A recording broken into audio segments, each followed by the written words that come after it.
Good morning. I don't listen to the radio. I don't have television. But today I decided to listen to the news while I was washing my dishes. And apparently God bring me when there is something important. I listened before few months when they decided the NHS will do MRI for prostate to exclude cancer and become routine for men over 65, and that's it. Apparently my brain is shifted to medicine, and today I listened to BBC4, of course, the station, on the radio while I'm working, doing housework, that there is a study that the surgeon, when they do cardiac surgery in the morning at 11 a.m. or 11:30, the results are better and the complications are less, and they return to the hospital. It means that the patients are better by about 2%. This is quickly, I heard it this morning while I was washing my dishes.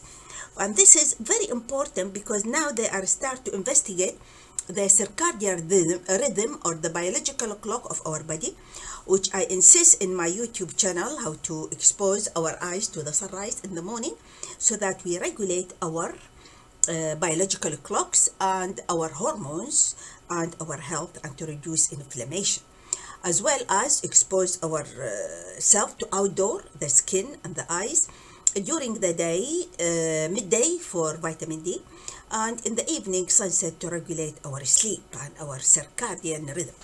This is very important, and I read many books for Sachin Panda, which he talk about the diabetic circadian code and just the circadian code, which is the important for our health. So now this study shows that if we do operations, cardiac surgery in the morning, the results are better. And this is very interesting because we, as a surgeon, we have to time our surgeries when it is better for the patient. And also we time the medicine we take or the drug. We time our food, we time our sleep. And from my personal experience as a surgeon in Baghdad, Iraq, and in Hamad Medical Corporation in Doha, Qatar, in Iraq especially because the work was much heavier, I used to do my surgery during the day. I start with minor surgery, for example, diagnostic curettage, tubal ligation, simple surgeries, and then I start about 8 or 7:30 or sometimes 7. At 10, I start to do major surgery, for example, abdominal hysterectomy, vaginal hysterectomy.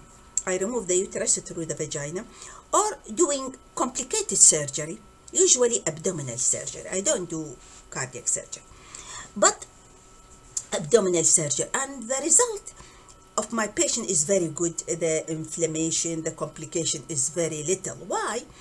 Because I didn't know about circadian rhythm at that time. This is in the 70s and the 80s and the 90s of the last century. But I know myself. I know my energy. I know my brain energy and my body. I am very well alert, awake, have very good energy in the morning. And so I use this energy to do the surgery, because surgery, I will be in the flow with the operation. I will be one with my work, and I forget everything, the past, the future, the present. It's only this work and how I cut, how I ties, and so on. But of course, so I do the timing of surgery according to my own biological clock. But I didn't know there is biological clock at that time. No. But this is how I felt. It's just an observation, simple observation. Also, I modify my surgery. For example, how to reduce the inflammation. I don't ask nurses to put Foley's catheter, because in Iraq there is not many disposable Foley's catheter and not many nurses available, and so I ask the patient simply to go to the toilet before surgery. Number 2, I don't give them sedation to come to the surgery on trolleys like in UK. No, we don't have such facilities. 3, I ask them to fast, Islamic fast, no water, no food, so that I will avoid vomiting after surgery and because of anesthesia, and reduce the incidence of inflammation and pneumonia, because the patient, if they vomit after surgery, it might go through the respiratory tract and in the lung, and then it will cause inflammation and pneumonia, and sometimes it is fatal. So the best thing, I asked them to fast. I didn't know at that time about fasting and autophagy. No, there was not information about these topics, but we practice fasting in Ramadan. It is a dry fasting, so I advise my patient like this. Not like UK, they advise them to fast for 8 hours. No, I tell them 24 hours.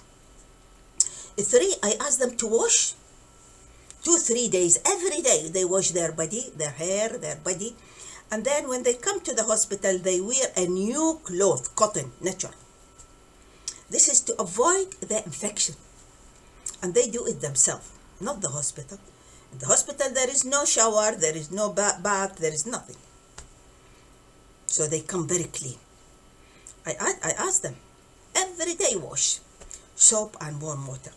Your hair, your ear, your nose, your inner parts, everything. Your feet, your toes. I also don't put a drip after surgery, because the drip is very poor quality, and I have a patient 20 years old from the countryside died in Al Karama hospital because of air embolism. So no drip. So I asked the patient, of course not the patient, the relative. In Iraq, the relative will look after the patient, so I educate them. I tell them, give them drops of water after surgery, 6 hours. Drop by drop, just like a bird. Then, to move their feet, exercises. Why? I didn't know exercises, but I know because my father was an athlete, national athlete. And he has many cups in single tennis, running, in horse riding. It's very important because I grew in a culture, not culture, is my dad. The culture is doesn't value exercise in Iraq. In fact, some people, they think it is a taboo, especially for women. It is shameful for women to do exercise. For example, run in the street or in the parks. No, they don't do such thing because it is very conservative society. But for me, no, I used to do it. I walk, I run, I swim, I do exercises because I know the value of exercises. So now the timing, we come back to the timing and the biological clock and the circadian rhythm. It is very important in medicine, the timing of the surgery. Number 2, the timing of taking the drug or medicine for hypertension or complement and vitamins, magnesium, vitamin D, when you will take it. 3, what time you eat, what time you stop eating, what time you go to bed, what time you wake up. And we have to be a rhythm and synchrony, harmony with a natural rhythm, nature rhythm of sunrise, sunset, season. The spring different from the winter. Spring, summer, autumn, winter. Nature is cyclical. Nature is impermanent. Everything change. And this is I learned from Buddhism. And don't attach to things, because attachment is suffering. This is from Hinduism. So the more you learn other culture, the more you are educated, and the more you can apply it to your life and be healthy.